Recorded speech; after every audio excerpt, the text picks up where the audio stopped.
नमस्कार मसीह में मेरे भाइयों और बहनों। मैं माइक हूँ, वी आर द सेंट्स से। अरे, आज मेरे पास डेबोरा का एक और संदेश है। उन्होंने उन्होंने मुझे कुछ दिन पहले वो एक संदेश भेजा था। मैंने उस पर एक वीडियो बनाया था, लेकिन उन्होंने मुझे एक और संदेश भेजा है। लेकिन उससे पहले कि मैं उस पर शुरू करूँ, मेरे पास एक छोटी सी कहानी या अपडेट है। उम डेबोरा और मैं एक दूसरे को ईमेल के माध्यम से संदेश भेज रहे थे, और उसने मुझे बताया कि उसने शॉफर की आवाज़ सुनी थी। उम लेकिन वह वास्तव में निश्चित नहीं थी कि वह क्या था। लेकिन जब उन्होंने इसे यूट्यूब पर देखा तो उन्हें पता चला कि यह कैसा दिखता है और इसकी आवाज़ कैसी होती है, और उन्होंने वही आवाज़ अपने एक सपने में सुनी थी। दिलचस्प बात यह है कि 2 रात पहले मैं सुबह उठ गया। मैं जागने से ठीक पहले, मतलब मैं मूल रूप से एक शॉफर की आवाज़ से जाग गया था। और अजीब बात यह है कि मैंने असल में कभी उसकी आवाज़ नहीं सुनी थी। मुझे शक था कि मुझे पता है उसकी आवाज़ कैसी होती है। तो मैंने यूट्यूब पे जाकर पुष्टि करने की कोशिश की, और फिर बिल्कुल वही आवाज़ थी। यूट्यूब पर शोफ़र की आवाज़ कैसी होती है, इन पर इस पर कई वीडियो हैं, और सुबह सबसे पहले मैंने बिल्कुल वही आवाज़ सुनी थी। ये निश्चित रूप से एक तुरई की आवाज़ थी, और इसका जो भी मतलब हो, मुझे ठीक-ठीक नहीं पता। लेकिन यही आवाज़ मैंने सुनी, और डेबोरा भी यही बात कह रही थी। लेकिन डेबोरा ने मुझे एक और संदेश भेजा है जिसे साझा करना है, और मैं खुशी-खुशी ऐसा करूँगा। तो बिना किसी देरी के मैं शुरू करता हूँ। तो उसने मुझे ये संदेश कुछ दिन पहले भेजा था। ये संदेश चर्च के लिए है, मसीह की देह के लिए है। मेरे सभी विश्वास योग्य जनों, जो वाह मैं ऊपर से देखता हूँ और मुझे तुम पर बहुत गर्व है। माँ, क्यों मैं तुम्हारे कार्य देखता हूँ, माँ मैं तुम्हारे संघर्ष देखता हूँ। मैं वे संदेश देखता हूँ जो तुमने दूसरों तक पहुँचाए हैं, यहाँ तक कि उन लोगों तक भी जो सुनना नहीं चाहते। मैं तुमसे प्रेम करता हूँ। और इस हिस्से में वह कहती हैं कि उनकी बाहें खुली थीं, जैसे वह गले लगाने का इंतज़ार कर रहे हों। और हालाँकि यह संसार बहुत दुःख लाता है, मैं तुम्हें देखता हूँ, तुम फिर भी मुझे वह आनंद और प्रेम देते हो जिसकी मुझे बहुत आवश्यकता है।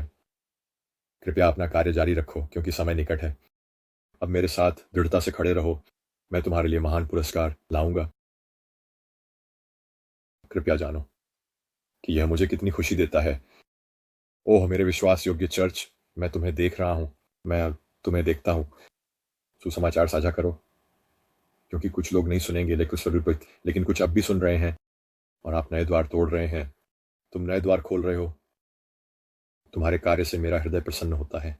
तुमने बहुत अच्छा किया है मेरे बच्चों।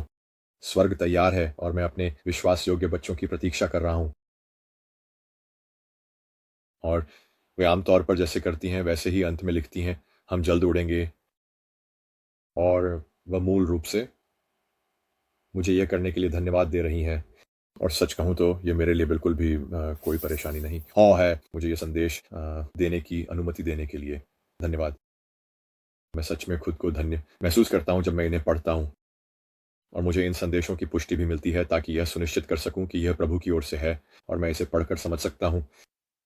मैंने सुना है, पढ़ा है और देखा है कि प्रभु हमसे कैसे बात करते हैं, और मुझे पता है यह मेरे लिए सच में एक आशीर्वाद है। मुझे पता है कि कोई न कोई इसे सुनेगा, और यह आपके लिए भी उतना ही बड़ा आशीर्वाद है। हर दिन एक संघर्ष है। कभी-कभी सुबह की प्रार्थना में मैं बस यही माँगता हूँ। मैं कहता हूँ, प्रभु बस एक व्यक्ति जिससे मैं बात कर सकूँ।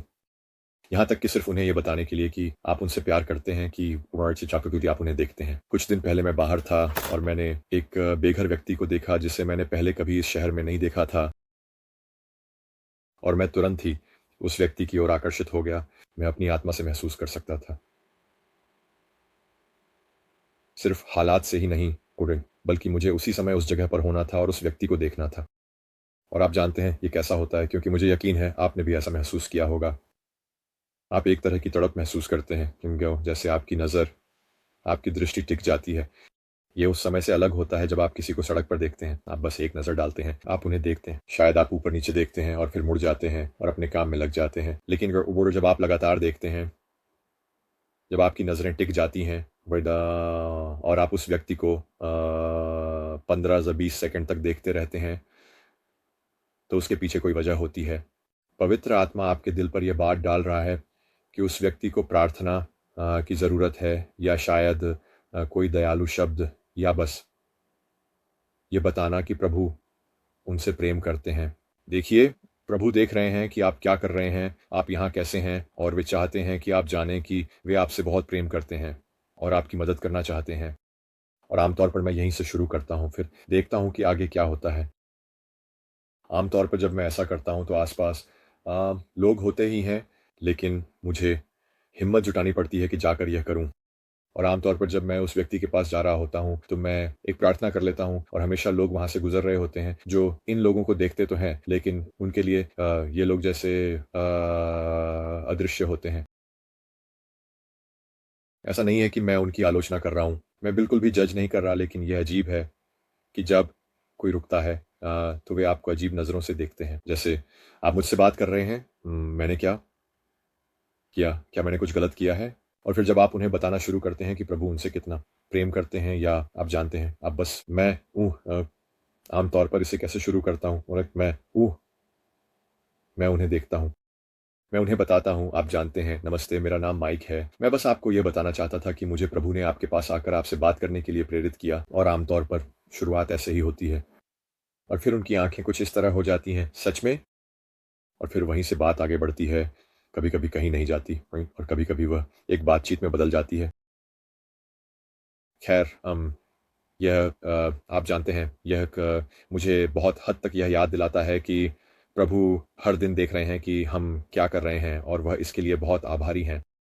प्रभु सच में यूं हमें इस काम को करने के लिए धन्यवाद देते हैं, और यह असल में कोई काम नहीं है, यह बस दयालु और मित्रवत होना है, और लोगों को यह बताना है कि वे वाकई मौजूद हैं, और वो नहीं, और प्रभु उन्हें देख रहे हैं। आप जानते हैं, किसी को यह बताना कि प्रभु आपको देख रहे हैं, और आप जो कुछ भी झेल रहे हैं, वह वाकई उनके भीतर एक बातचीत की शुरुआत कर सकता है। जैसे वे शायद खुद से संपर्क करना शुरू कर दें और कहें, मैंने कभी इस तरह से नहीं सोचा था, या कुछ इसी तरह की बात। खैर, तो आप सभी का धन्यवाद कि आपने इसे देखा। फिर से आप जानते हैं, अगर आपके पास इसी तरह के अनुभव हैं या कुछ और कहना है तो कमेंट करें, मुझे ईमेल करें। मैं जानना चाहूँगा कि आपके जीवन में प्रभु क्या कर रहे हैं, या प्रभु आपसे कैसे बात कर रहे हैं, इस बारे में आप क्या कहना चाहते हैं। और मुझे बहुत से लोग मिलते हैं जो बहुत उलझन में होते हैं, क्योंकि उनके साथ ऐसा पहले कभी नहीं हुआ, और मैं इससे जुड़ सकता हूँ क्योंकि मैं जानता हूँ। करीब 1.5-2 साल पहले मेरे साथ भी यही हुआ था, और मुझे नहीं पता था कि कहाँ जाना है, तो मैं यूट्यूब पर गया ये देखने के लिए कि क्या कोई और भी है जिसे ऐसे ही अनुभव हो रहे हैं, और मुझे पता चला, हाँ, हैं। तो आप अकेले नहीं हैं, आइए इन्हें साझा करें। ठीक है, हम संत हैं, हम में से जो फिर से जन्मे हैं और मेमने के लहू से शुद्ध किए गए हैं, हाँ, हम उसके संत हैं। वही है, वही है। हर दिन उस तरह प्रभु के और करीब जाने के लिए एक कदम आगे बढ़ाएं। खैर, भगवान आप सभी को आशीर्वाद दें। मैं आपसे प्यार करता हूँ, और फिर मिलेंगे। शालोम।